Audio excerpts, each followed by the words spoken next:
Okay, everybody, welcome to another episode of Honors from Off the Cuff. Today we have a really cool review for you, or more of a preview really, from the brand Second Hour Watches.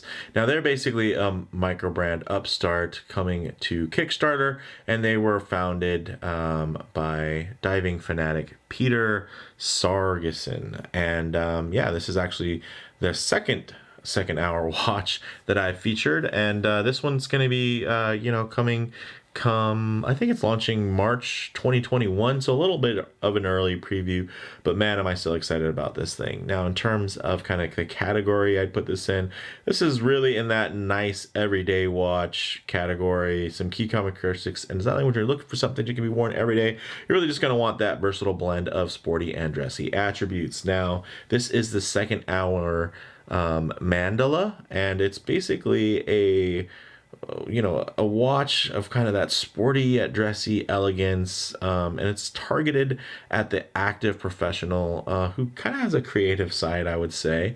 In terms of pricing, there wasn't anything for USD posted yet, but definitely check the links below if you want to get a kind of a better idea of that. But man, this thing is a looker. Holy smokes. It has so many fine details. It's insane how much of a jump of a difference this is from the previous model, which I showed you guys, which is a diver watch. And it was it was a nice diver, but a little bit more basic in terms of kind of the aesthetic. Here, there's so many fine ornate details. It just feels really well thought out and quite luxurious. Like, this is a complex and complicated execution, and yeah, I'm like super impressed by it, and I think the pictures don't do it justice, and I'm hoping that this video will. So with that said, we'll go ahead, zoom the camera out, get this piece in hand, and just take a closer look. Okay, man, what a looker. That is a handsome piece. So we have a 40 millimeter diameter, a 45 millimeter lug to lug, and a 10.3 millimeter height. This is of course full 316L stainless steel. It is brushed and polished. The sapphire on here is nice and flat with a really clean little bevel going, as you can see, which gives you just a touch of visual play with the light, which I definitely really enjoy. We do have this nice fixed and highly polished kind of bevel around the bezel there, and then we have nicely knurled crown, which is screw down, which leads to the fact that it also has 100 meters of water resistance, and that's a solid 100 meters because it does have that screw down crown, which is really, really nice. The movement inside is going to be your Miyota 9039 movement, which works really well. Definitely a popular choice for no date mechanical movements, so you're not going to get a ghost position on the crown there. And for me, the real draw in here, it's twofold. One, it's the dial. I mean, look at that texturing, look at the layout, the contrast. It's one of those things where some of you heard 40 millimeters and thought, oh man, that's too big for a watch like this, but it does some special things, right? It's the same reason why a 40 millimeter dive watch doesn't seem too small. It seems like kind of the right perfect size.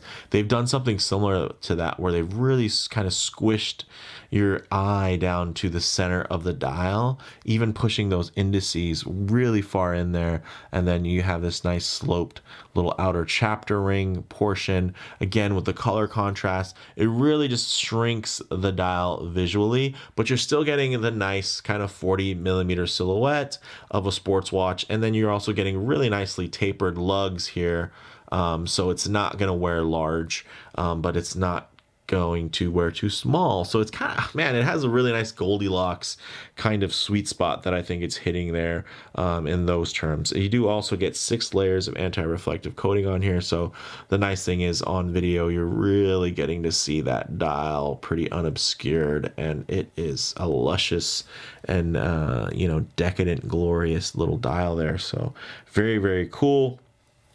As you can see on this nice sapphire display case back, you can see that movement, and then you do have a little custom rotor going on there, which is nice. You can also see that everything is quite solid in terms of construction on this lovely bracelet.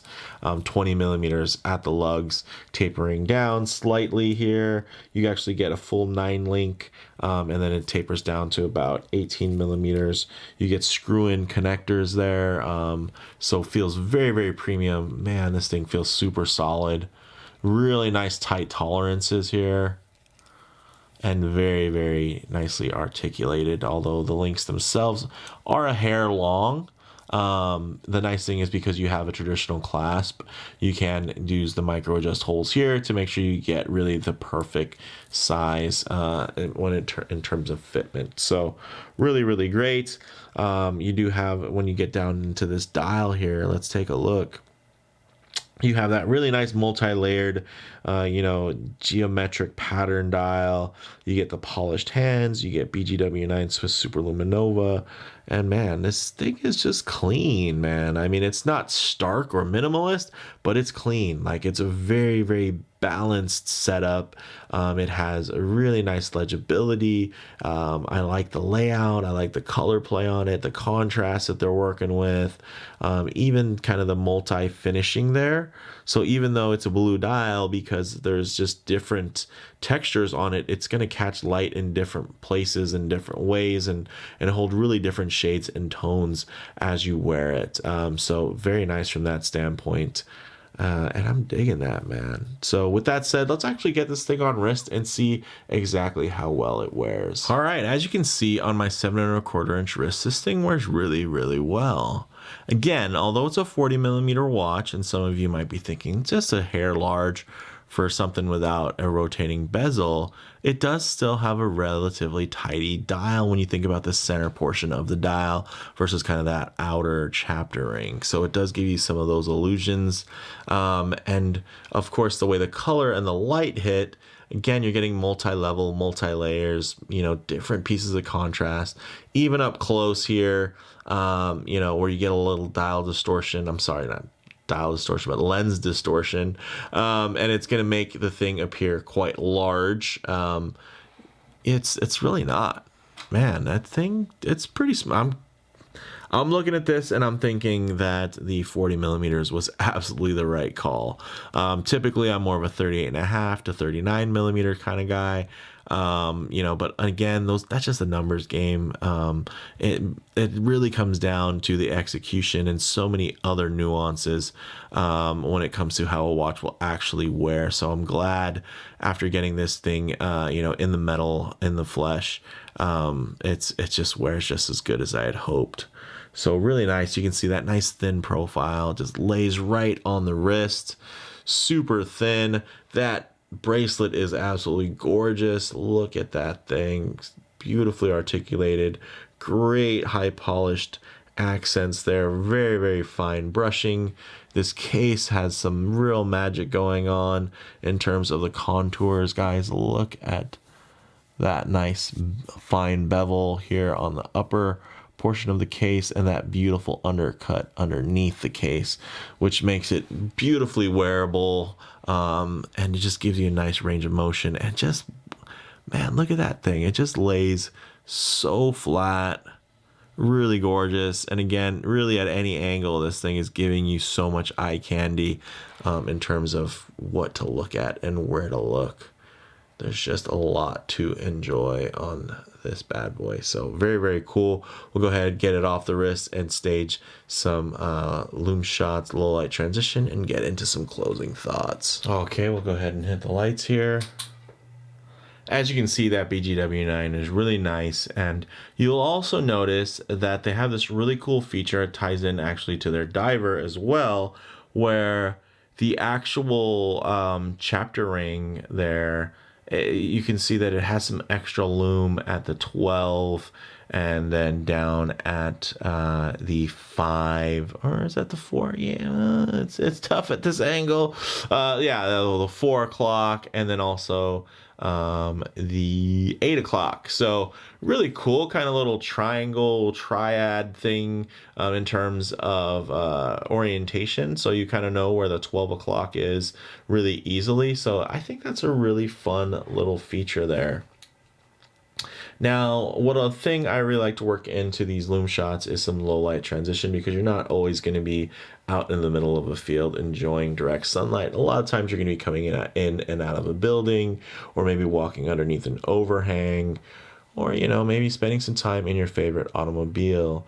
But my hot studio lights do a great job of simulating, you know, direct sunlight, but you're not always going to be in those types of situations. So I like to actually show you guys some transitional lighting to get an idea of, one, how the finishing you know, looks under kind of harsher lighting, as you can see here, but also to give you an idea of how the textures and just the overall colorways on this dial are going to render in more typical lighting that you're going to be able to see all the time. And you can see oh man, this thing almost gets black.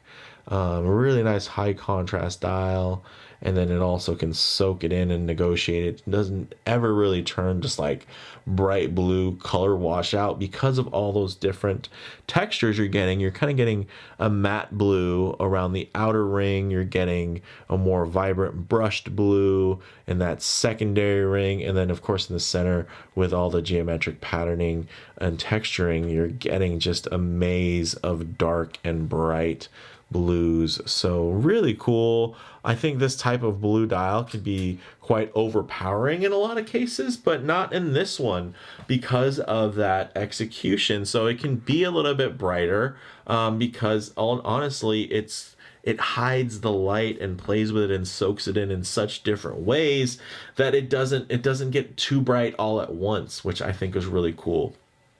Now, in terms of closing thoughts, guys, on the wrist, this wears much smaller due to that dial layout and those general proportions. So I dig that a lot. As far as model variants go, you can get a bunch of different dial options from black, gray, pale blue, salmon, etc. Definitely check the links in the comments, in the description to see kind of what their latest offerings are. Again, this is pre-production prototype. As far as comparable models go, guys, this is an extremely competitive market, but I think the Mandala really stands out due to its unique ornate details. I mean, in the same space, there's a lot of watches kind of for that everyday space that are going in another direction. They're really going for that simplistic, minimalist, tough, you know, kind of piece. And I think here you're still getting the toughness, but yeah, this is far from minimalist or simplistic, although it is still quite balanced and extremely uniform looking and has this great symmetry to it, which I think most kind of watch nuts can definitely appreciate. For me, guys, the bottom line on here, this is just another handsome new offering that I'm really looking forward to. So yeah, let me know what you guys think in the comments below. If you liked the video, please do hit a like, and if you haven't already, please subscribe for more content just like this. Thanks, guys.